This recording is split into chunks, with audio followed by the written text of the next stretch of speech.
Hi, in this video I will show you how to add a search bar on the Wix website. So if you want to add the search bar on your Wix website, simply you have to follow this procedure. So first of all, you have to go to the editor of your Wix, and once you will here you will see add apps option here. Tap on it and it will redirect you to the Wix app market, and from here you have to search for the app with the name of search site. So this is recommended for me. You can also search for the search bar.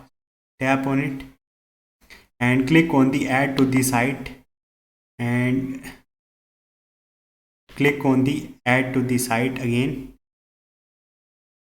So you will see this is here. So uh, fix it where you want to add it on your website. So I add it right here. Once you will do it, you can simply preview it, or you can simply publish it.